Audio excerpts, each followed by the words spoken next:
Cartório. A criação do universo é uma evidência. A Bíblia em si ela é um livro montado. Veio lá da época lá do Constantino. Deixa eu só responder essa situação.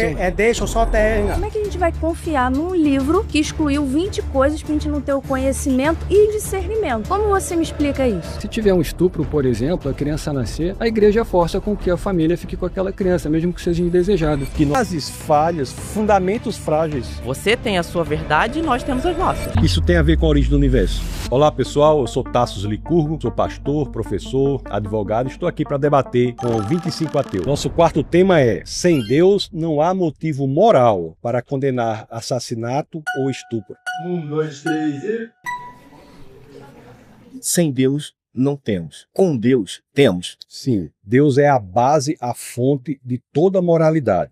Graças à existência de uma fonte moral objetiva é que nós temos a dimensão do que é certo, errado, justo, injusto, bom ou mal. E como você pode dizer o que é certo e o que é errado? Tanto que as cruzadas dizem que todos lutaram ao poder de quê? De Deus. Estamos lutando em nome de Deus. Então, se o lado A fala que está lutando em nome de Deus, e o lado B diz que está lutando em nome de Deus, quem está certo? Mas por que isso seria um problema para o Senhor se Deus não existe? Por que a sua sensação de que isso é errado existe? Se não há uma fonte objetiva de moralidade, qual é o problema em torturar uma criança? Diante da sua visão de mundo, por que o Senhor se insurge contra a injustiça? Com base em quê? Consciência.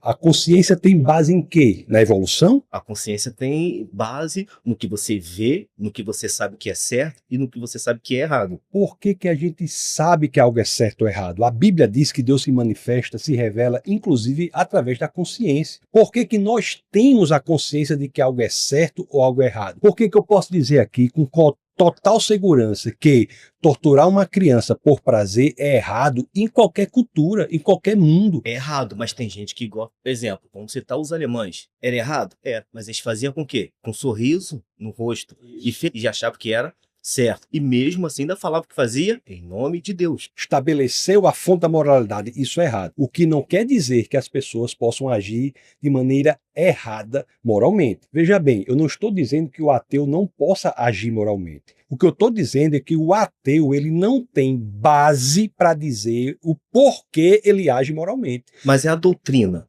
Porque todo mundo cresce com o pai e mãe sempre falando: olha, isso é errado. Olha, isso está correto. Você cresce já com aquela mentalidade. Torturar então uma criança por prazer seria certo se o pai dissesse isso? Existe uma fonte do que é certo e do que é errado. Se não houver, é barbárie. Tanto faz eu matar, triturar uma pessoa quanto alimentá-la, se não há uma fonte de moralidade. Veja bem, se existe algo que é mal objetivamente, é porque existe algo que é o bem objetivamente. E se há um mal ou bem, é porque existe uma lei moral objetiva a partir do qual você consegue diferenciar o bem do mal. E se há a lei moral objetiva a partir da qual você consegue diferenciar o bem do mal, é porque existe um legislador moral objetivo que é Deus. Se existe Deus com essa legislação moral, porque ele mesmo que sabe de tudo, ele criou as coisas à sua imagem e semelhança, deixou que o mal aparecesse. Porque ele deu livre-arbítrio. É a possibilidade de você amar ou não. Você pode até forçar uma pessoa a se comportar como se o amasse, mas o senhor não pode forçá-la a amá-lo verdadeiramente. Mas no momento... Para uma pessoa amar, ela tem que ter a possibilidade de não amar. O livre-arbítrio é um pressuposto lógico do amor. Uma pessoa não pode ser forçada a amar. Ela tem que ter a possibilidade de não amar. Mas o livre-arbítrio, ele não quer dizer você tem liberdade de fazer o que você quiser. Eu não tenho liberdade de voar, eu não tenho liberdade de passar por uma parede.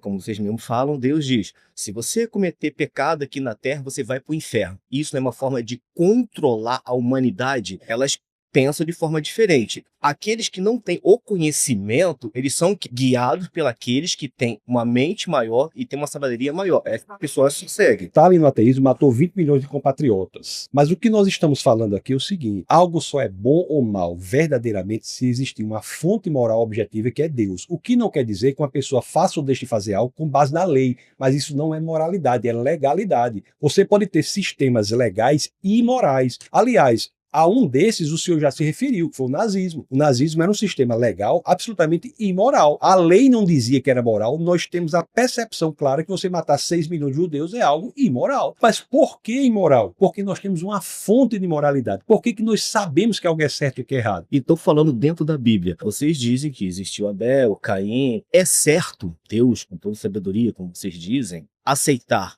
um e renegar o outro, sabendo que isso vai provocar uma fúria e vai provocar inveja, que se ele sabe de todas as Isso é coisas... interessante. Isso é uma questão de teologia. Não é a questão de moralidade. Porque se o senhor acha que é errado, eu tenho que lhe perguntar, com base em que o senhor acha que é errado? Se não há Deus, por que o senhor acha que isso é errado? Eu tenho como lhe explicar teologicamente por que isso aconteceu. Mas o que é interessante aqui é dizer, por que essa insujeição de sua parte legítima de achar, peraí, eu preciso entender isso. Porque existe algo por trás que determina o que é certo e o que é errado. Nós temos a percepção. Se não há Deus, por que uma oferta se aceita e outra não?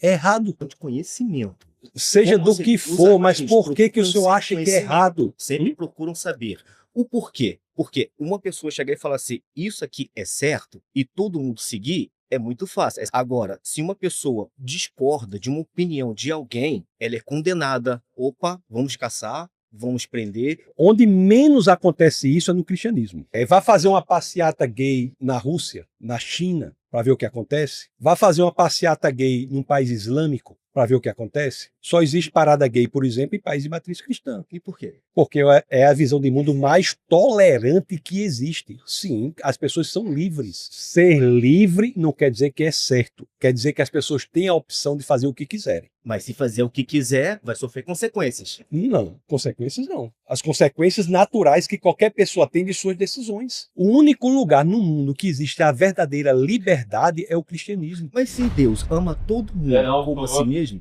Muito bom, valeu. Obrigado. 1, 2, 3 e... vai.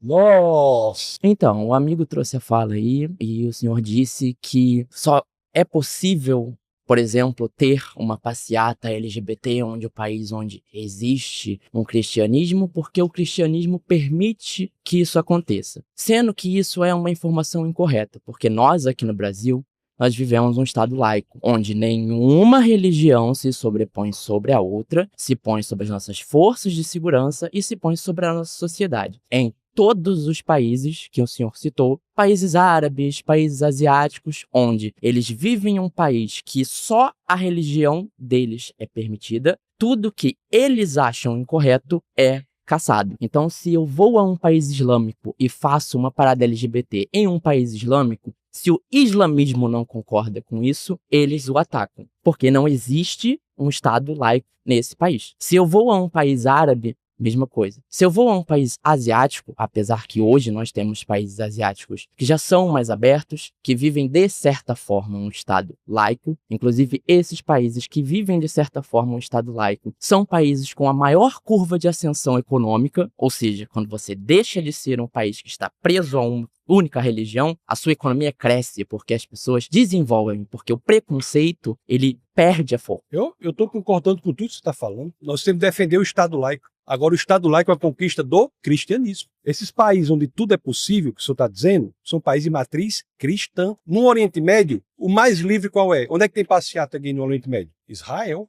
Visão judaica. Na China, tem passeata lá? Tem, porque a China hoje, ela se abre muito mais. Na Rússia, o homossexual não pode nem ter expressão. Onde é que tem essa liberdade? País de matriz cristã. Eu sou a favor do Estado laico. O Estado laico é uma conquista do cristianismo. Então, nós somos o defensor número 1 do Estado laico. O Estado laico é importantíssimo. E aquele ladrão que foi Jesus diz, ainda hoje estarás comigo no paraíso. Então o cristianismo é a favor do convencimento. O cristianismo nunca se expandiu, o cristianismo genuíno, senão pelo convencimento. Hoje a gente só vive um Estado laico ou em países onde a gente realmente do Estado laico, não porque o cristianismo permite, e sim porque o cristianismo perdeu força em guerras, em movimentos geopolíticos que aconteceram, onde países que defendem a liberdade. Então você é a favor do Estado religioso cristão? Não, eu sou a favor de um não é porque país onde o Estado é neutro, mas ao senhor trazer essa informação dizendo que o cristianismo permitiu, o cristianismo não permite nada. O cristianismo ele não pode permitir ou proibir nada. E se isso realmente acontecesse, nós estaríamos vivendo num inferno, porque as pessoas estariam caçando qualquer que fosse contra a sua devida opinião do que você acha certo. É um dado. É como a amiga falou. É um dado. Você Só tem a sua existe verdade e nós temos as nossas. Existe uma verdade. A gente pode discutir com base nas evidências qual é. O cristianismo é um dado. Fez com que nós tivéssemos a civilização mais livre, mais próspera da história da humanidade. Antes o cristianismo é barbárie, isso é um dado, isso é história. E outra coisa, a sua defesa do Estado laico, eu estava aqui aplaudindo. Sou a favor do Estado laico. E um dado histórico é que só existe em países de matriz cristã. E se é porque o cristianismo perdeu força, então não é nunca um regime de domínio, nunca um regime de obrigar ninguém. Não é um regime de domínio Mas porque eles não conseguiram causar a dominância. Então pronto, é minoria. Porque onde se ser consegue, ela é aplicada. Então tem que ser resgatado. Se sua tese é que o cristianismo perdeu força, perdeu guerra, tem que ser resgatado. Então tem que ter até cota para cristão. Foi o nosso tempo. Essa vez. Cara. Valeu,